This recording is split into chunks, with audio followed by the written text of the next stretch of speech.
Um grupo de cientistas colocou 5 macacos numa jaula. No meio da jaula, uma escada e, sobre ela, um cacho de bananas. Quando um macaco subia a escada para alcançar as bananas, um jato de água fria era acionado em cima dos que estavam no chão. Depois de um certo tempo, quando um macaco ia subir a escada, os outros enchiam-no de pancada. Com mais algum tempo, mais nenhum macaco subia a escada, apesar da tentação das bananas. Então, os cientistas substituíram um dos macacos por um novo. A primeira coisa que ele fez foi subir a escada, dela sendo retirado pelos outros que lhe bateram. Depois de algumas tentativas, o novo integrante do grupo já não subia mais a escada. Um segundo macaco, veterano, foi substituído e o mesmo ocorreu tendo o primeiro substituto participado com entusiasmo na surra ao novato. Um terceiro foi trocado e o mesmo ocorreu.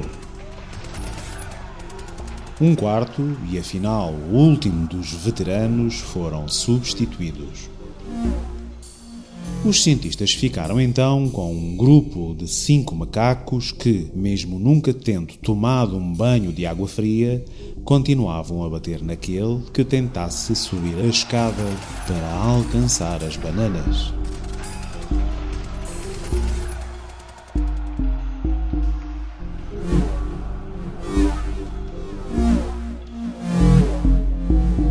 Se fosse possível perguntar a algum deles porque batiam em quem tentasse subir a escada, com certeza a resposta seria: não sei, mas as coisas sempre foram assim por aqui.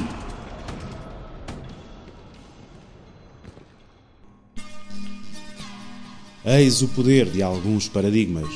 O pior efeito de um paradigma é quando um modelo de comportamentos aparentemente inquestionável nos limita a maneira de pensar e de viver. E de todos os paradigmas que hoje nos formatam o cotidiano, o que está associado ao dinheiro é, talvez, aquele que mais nos molda e, ao mesmo tempo, o que mais nos torna alienados. Desde a antiguidade, a invenção do dinheiro foi a solução possível que melhor satisfez necessidades sociais para a troca de bens. Mas nos últimos séculos o dinheiro agregou-se ao desenvolvimento tecnológico e à energia a este associada, podendo com isso criar gigantescas fortunas e formar uma classe social que ainda hoje persiste: a elite burguesa. Deste modo, a ambição pelo dinheiro e pelo poder foi o principal motivo para acelerar o progresso tecnológico nas últimas décadas. Consequentemente, o dinheiro investido na tecnologia acabou por resolver, em grande parte, os problemas da escassez, bem como melhorar os padrões de vida de alguns países. Neste cenário, o paradigma baseado no dinheiro há muito que aparentemente faz sentido na nossa civilização, e daí mantermos uma ideia otimista em relação ao dinheiro como um instrumento basilar para o progresso. Mas muita coisa mudou, entretanto, e hoje esta condição já se poderá considerar um mito.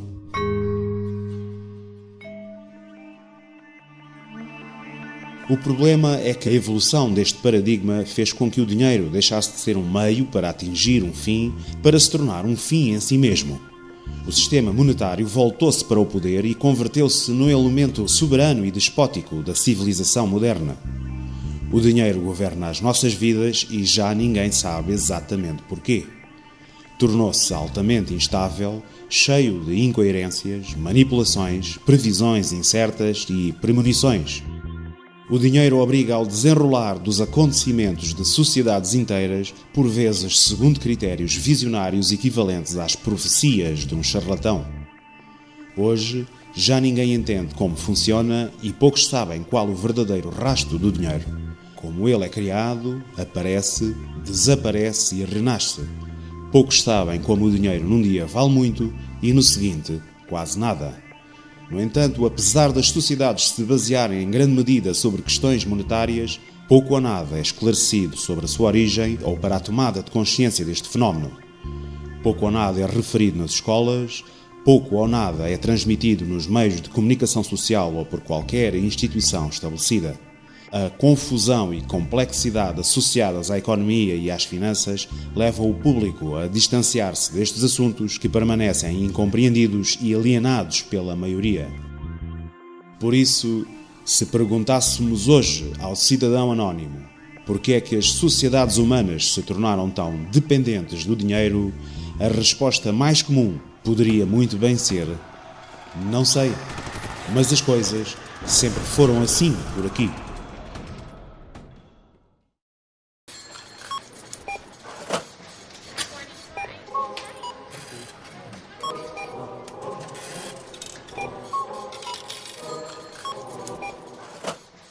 De onde vem o dinheiro é a questão que todos deveriam colocar, especialmente quando se faz crer que cada um é o principal responsável pela crise económica e é coagido a resolvê-la com mais trabalho e menos rendimento.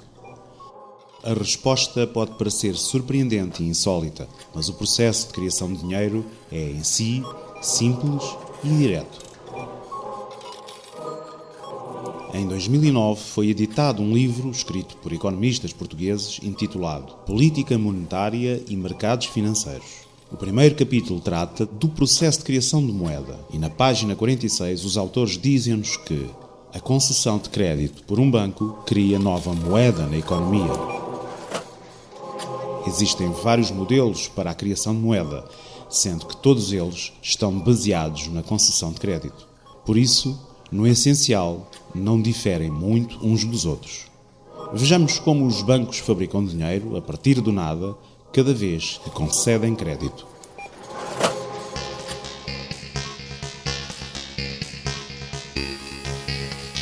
Suponha-se que a família A deposita 100 euros num banco comercial, que guardará esse dinheiro. Partindo do princípio que a família que depositou os 100 euros não os levantará nunca de uma só vez, o banco vai investir esse dinheiro. Esse investimento é, de maneira geral, feito sob a forma de empréstimos. Assim, imaginemos que a família B tem a sua conta a zeros e solicita a esse banco um empréstimo. Se a família B mostrar algumas garantias de poder pagar esse empréstimo, então ele será concedido, uma vez que o banco tem interesse em colher os lucros, ou seja, os juros que daí resultam. Evidentemente que o banco empresta todo o dinheiro que tem disponível para maximizar os seus lucros através dos juros. O único limite é a chamada reserva bancária mínima, que é uma pequena quantidade de dinheiro retida nos cofres do banco. Na União Económica Europeia, essa reserva é de 2% para a generalidade das responsabilidades, mas atinge os 0% para responsabilidades específicas. Assim, dos 100 euros inicialmente depositados pela família A, ficam 2% de reserva e 98 euros são emprestados à família B. Isto significa que, como resultado desta operação de crédito, passam a existir na economia mais 98 euros de depósitos à ordem. Uma vez que os depósitos à ordem fazem parte do bolo monetário coletivo, a operação de crédito fez aumentar o estoque de moeda na economia. Temos, portanto, 98 euros depositados e creditados na conta da família B. No entanto, o banco poderá voltar a emprestar estes 98 euros. Para tal, ele terá de deixar 2% de reserva e irá assim emprestar à família C 96 euros e 4 cêntimos. Estes 96 euros e 4 cêntimos poderão ser novamente emprestados, depositados, creditados e emprestados novamente às famílias D, E, F, G e assim sucessivamente. Se nos centrarmos só nos primeiros dois empréstimos, vimos que dos 100 euros iniciais, 98 euros foram introduzidos no mercado, seguindo-se mais 96 euros e 4 cêntimos. Estamos agora com 194,04 €. Este valor é quase o dobro do dinheiro inicialmente depositado. Basta transportar este pequeno exemplo para a escala mundial, contando com produtos financeiros de alto risco de montantes exorbitantes que são diariamente especulados entre os bancos e as grandes multinacionais, para se deduzir a deficiência do sistema e a probabilidade do colapso.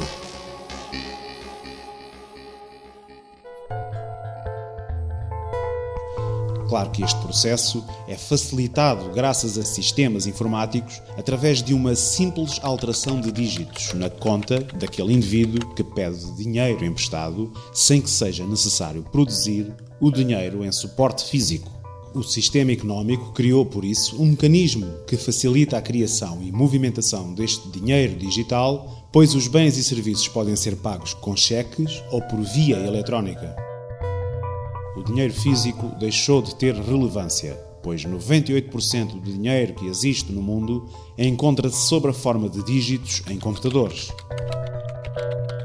Contudo, este não é o grande problema, já que é pouco importante que o dinheiro se encontre em forma de notas, moedas, dígitos informáticos, cheques ou, se quisermos, em cupões. O problema central é que o dinheiro não entrou em circulação por uma necessidade natural da economia, enquanto elemento neutro que serve para trocar os diferentes bens e serviços, mas sim como dívida a juros, perfilada como um negócio lucrativo, centrado no próprio dinheiro. Assim, enquanto todas aquelas famílias a quem lhes foi emprestado o dinheiro vão produzindo e trocando bens por algarismos informáticos, o dinheiro circula pela economia. Se a família B conseguir pagar a totalidade da dívida mais os juros, então a sua conta volta a ficar a zeros, ou seja, no ponto em que se encontrava antes de pedir o crédito. Neste caso, os 98 € que inicialmente foram criados voltam a circular sobre novos empréstimos a juros ou servem para investimentos e aquisição de empresas. Os bancos tornam-se assim acionistas de referência das grandes multinacionais. Mas é uma ilusão supor que todas as famílias obtenham este êxito, porque é matematicamente impossível todos conseguirem pagar a totalidade dos empréstimos mais os respectivos juros. Vejamos, os juros são uma certa percentagem de dinheiro exigida sobre o empréstimo de uma determinada quantidade de dinheiro. Se o dinheiro é todo aquele que existe em circulação, criado através dos empréstimos, de onde vem então o dinheiro para pagar os juros?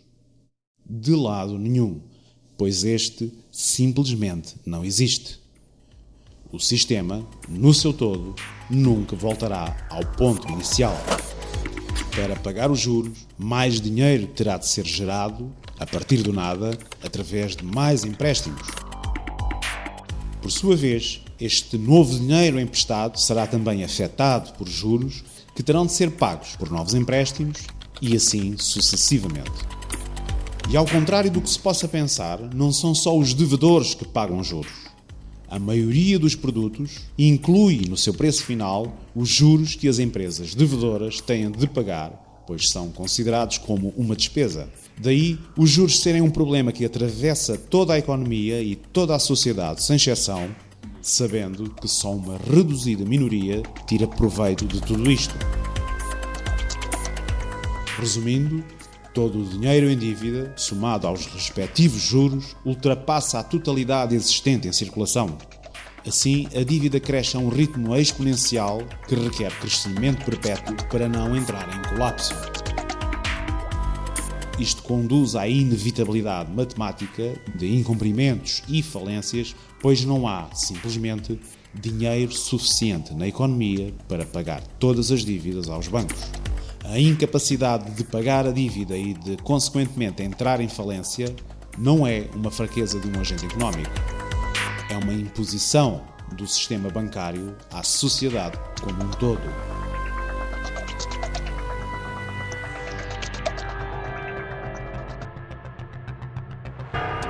Em vez de se encarar o dinheiro como um simples dispositivo social que se quer estável e num formato neutro que não incorpore nenhum bem ou serviço, os juros corrompem esse princípio, convertendo o dinheiro numa mercadoria lucrativa. Sublinhe-se que o negócio que gira à volta do dinheiro não produz nada e abstrai-se dos princípios que movem o ser humano nas suas necessidades reais. Com este sistema, os bancos enriquecem desmesuradamente. Pagam juros baixos aos depositantes e cobram juros altos aos empréstimos que fizeram, com dinheiro criado do nada. É por isso que meia dúzia de famílias criam fortunas monumentais sem nada produzir.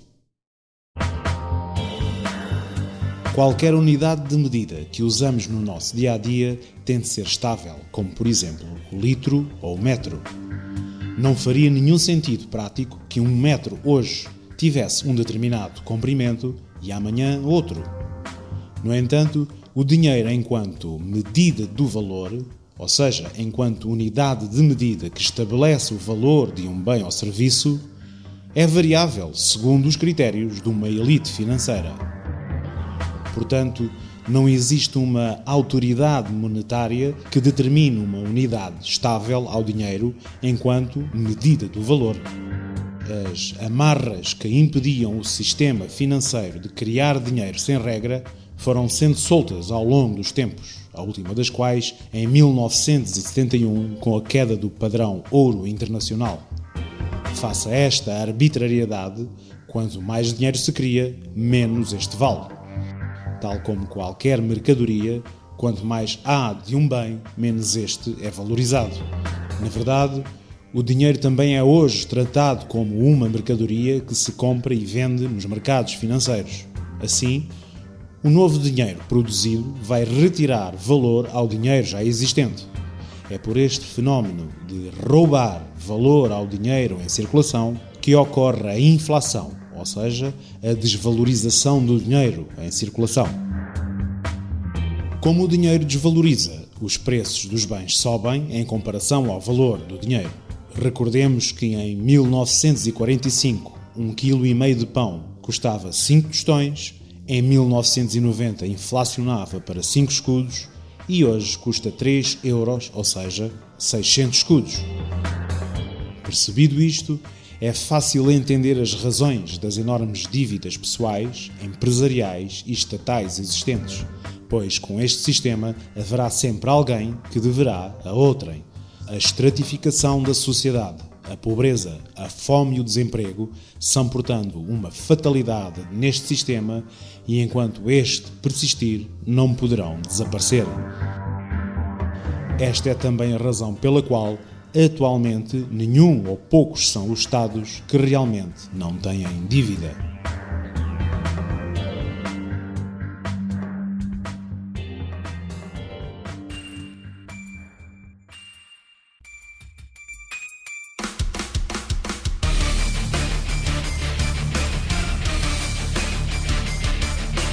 A quando das negociações do Tratado de União Europeia, foi o modelo alemão que prevaleceu no processo de criação do Banco Central Europeu, que tem uma estratégia independente, livre de qualquer influência dos Estados envolvidos, dos quais o Estado português se inclui, e nada pode intervir.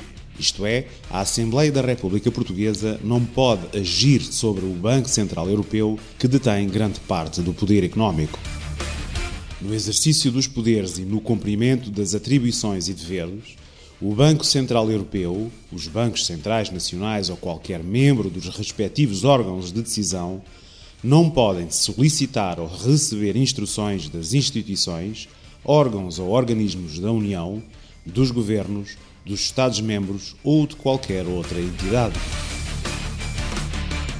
Se é o governo que representa o povo e tem responsabilidades perante este, não tem lógica delegar poder a uma entidade que, através do dinheiro, domina as nossas vidas conforme lhe dá mais jeito. Esta escolha, em toda a sua profundidade, significa que o Banco Central Europeu não estima como primeiro objetivo os valores da União Europeia, tais como o bem-estar dos seus povos, uma justiça económica e social, um desenvolvimento sustentável, o crescimento económico, o pleno emprego, o progresso social, a coesão económica ou a erradicação da pobreza. O objetivo principal do Banco Central Europeu é, pois, o de manter a estabilidade de preços, o que induz a que, sem surpresa, se abstenha frequentemente de fazer investimentos que possam desenvolver o país, criar emprego e reduzir a pobreza. É a usura, o lucro e a ganância que o dinheiro excita que frustra as mais bem-intencionadas práticas de responsabilidade social. Assim, a independência do Banco Central Europeu tem mais a ver com a vigarice do que com qualquer atitude pelo desenvolvimento da sociedade e dignificação do ser humano.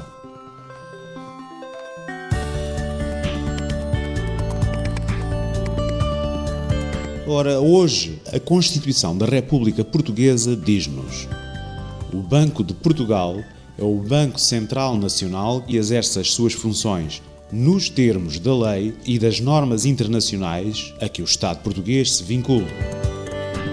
Fala-se em termos da lei, que hoje está vinculada às normas internacionais para acolher o Banco Central Europeu. Como este banco não é controlado por nenhum órgão democrático, nem a Assembleia da República Portuguesa, nem o Parlamento Europeu, podemos calcular que não age em nome nem em benefício de Portugal ou de outro país. No entanto, exige a nossa Constituição que a República Portuguesa seja um Estado de direito democrático baseado na soberania popular. Onde está o poder democrático e a soberania popular nas políticas monetárias do Banco Central Europeu? Pois, não existe. Hoje em dia, as entidades que emprestam dinheiro ao Estado português são eufemisticamente apelidadas de mercados. Talvez se tenha perguntado quem são estes mercados. O Estado não cria moeda, não cria dinheiro. O Estado emite títulos do Tesouro e obrigações do Tesouro que são, afinal, títulos de dívida. O Estado endivida-se porque estes títulos são comprados por instituições bancárias. Visite o site do IGCP para conhecer os compradores dos títulos da dívida portuguesa. Verá que são entidades bancárias. Adivinhe agora de onde vem o dinheiro que os bancos usam para comprar os títulos de dívida pública que o Estado emite. Sim, também é criado a partir do nada. Os bancos estão, mais uma vez, a inventar dinheiro que não existe e a introduzi-lo na economia. Nunca se perguntou onde os mercados arranjam tanto dinheiro para emprestar? Agora já sabe. Eles criam-no simplesmente a partir do nada, cobrando desde logo os juros sobre os empréstimos. Cobram juro, portanto, sobre algo que não têm e, essencialmente, sobre algo que não exerceram qualquer esforço para criar.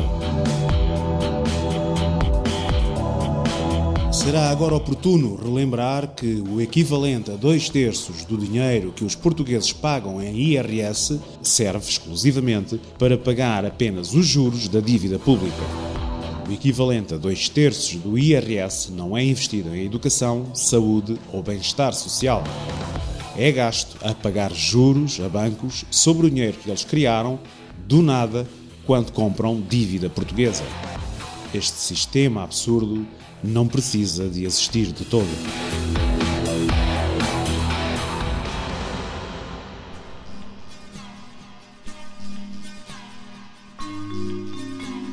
Curiosamente, este modelo de crescimento infinito afirmou-se quando a humanidade descobriu o potencial da tecnologia e dos combustíveis fósseis como fonte de energia.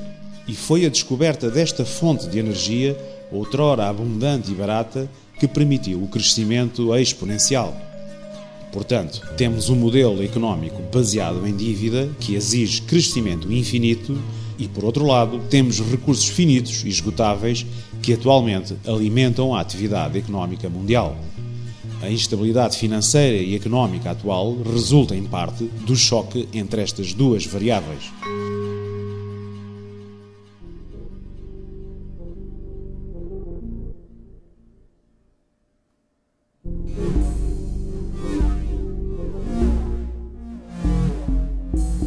Eis em resumo como é edificado o nosso paradigma.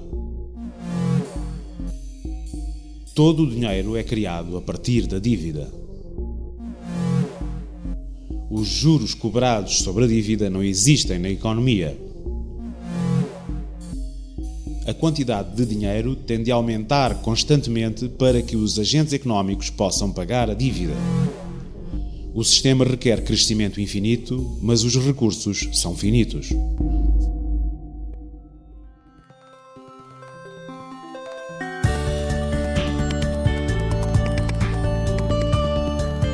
Os empréstimos e os investimentos servem sempre uma política de sujeição. A alegada ajuda internacional a Portugal é uma ajuda que sempre custa mais a quem recebe do que a quem dá. Se na antiguidade o dinheiro, na sua funcionalidade original, promoveu as relações sociais e até o progresso da civilização, hoje é o elemento principal que separa as sociedades, isola o indivíduo e o torna egoísta, antissocial, um ser sub-humano. No entanto, o dinheiro disfarça-se de conterrâneo, de aliado, disfarça-se de iniciativa, disfarça-se de progresso, de salvador e de sinónimo de felicidade. É sobre estas máscaras que o dinheiro, enquanto elemento nuclear do sistema, corrompe a consciência do cidadão, ficando este inapto para perceber realmente em que paradigma vive. A classe média, as empresas, bem como as políticas empreendedoras, legitimaram o lucrativo negócio bancário como a matriz de toda a atividade económica. As famílias e o Estado acostumaram-se às dívidas, celebrando esta economia numa falsa prosperidade, ao mesmo tempo que nas empresas tudo se fazia para estimular o espírito aquisitivo e possessivo e deslocar a valorização do ser humano para o homem colecionador de mercadorias, enfim, para o consumidor. A sociedade acreditou durante os últimos 30 anos que este modo de vida era imutável e o que quer que viesse de novo seria sempre para melhor. Hoje, todos nós sentimos o mundo perturbado. Somos um povo desamparado no trabalho, na saúde, na justiça e na educação. E tudo sendo feito para camuflar a realidade, a precariedade que nos assola pode parecer uma obra inexplicável do destino.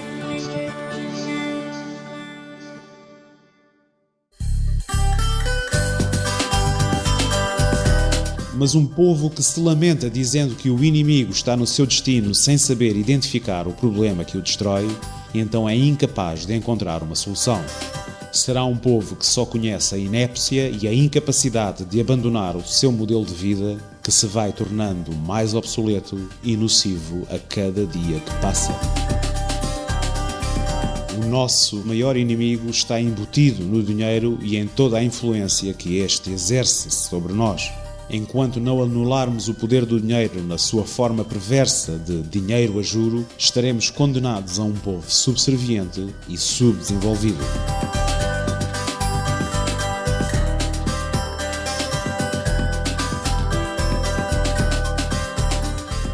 Consideremos, por fim, algumas desvantagens do uso deste método obsoleto de troca de dinheiro por bens e serviços, ficando o resto da lista a seu cargo, imaginação e discernimento.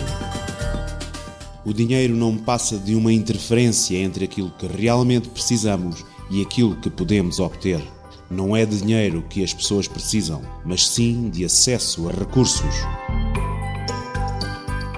As pessoas não são iguais sem igual poder de compra. Aqueles que controlam o poder de compra têm muito maior influência na sociedade. A maior parte das pessoas são escravas dos seus empregos apenas porque necessitam do dinheiro que estes lhes garantem. A necessidade de dinheiro tem-nos trazido um aumento progressivo de corrupção, ganância, crime e de fraudes em grande escala. A maior parte das leis são promulgadas para benefício direto das grandes empresas e multinacionais, as quais têm dinheiro mais do que suficiente para constituir poderosos lobbies ou mesmo persuadir, subornando os membros dos governos a fazerem leis que servem diretamente os seus interesses. Os bens alimentares são por vezes destruídos nos chamados países desenvolvidos para manter os preços altos, já que é precisamente a escassez que provoca este aumento de preços. Existe um tremendo desperdício de materiais e uma pressão enorme na exploração de recursos existentes para responder a alterações de design e de moda, apenas para criar um mercado contínuo para os fabricantes. Muitos produtos são produzidos com qualidade inferior à que poderiam ter para o nível tecnológico atual, tão simplesmente para que deixem de funcionar mais cedo e possam vender mais produtos. Os benefícios da tecnologia apenas são distribuídos àqueles com poder de compra suficiente para a adquirir. Portugal é vítima da economia monetária.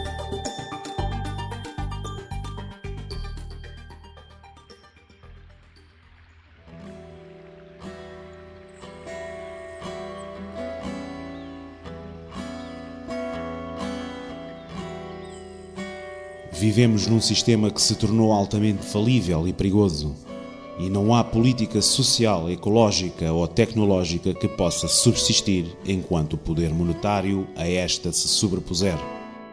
Já conhecemos todos os sistemas experimentados ao longo da história. Conhecemos o conceito comunista, cujo dinheiro, dominado pelo Estado, é a pedra basilar de um sistema igualmente irregular, especulativo ou até paranoico. Conhecemos o capitalismo, que contribuiu para a evolução tecnológica e a melhoria da qualidade de vida de muitos povos, mas que vai dizimando tudo o que lhe surge à frente que possa causar estorvo ao lucro, provocando a miséria e a fome em muitas regiões do mundo. Todas as aventuras e experiências da história da humanidade foram experiências importantes que nos prepararam o terreno para hoje sermos tecnologicamente mais evoluídos e socialmente mais esclarecidos. No entanto, torna-se agora claro que o dinheiro a juro foi o elemento corrosivo dos homens e de todos os regimes modernos. Hoje ainda é o dinheiro que corrompe e é pelo dinheiro que se corrompe. Neste panorama adverso, quase inconcebível em que vivemos, resta tomar a ciência e a tecnologia como elementos basilares para uma nova ordem social. Mas antes de mais, é preciso perceber que a mudança deverá estar em nós enquanto seres sociais indissociáveis da natureza.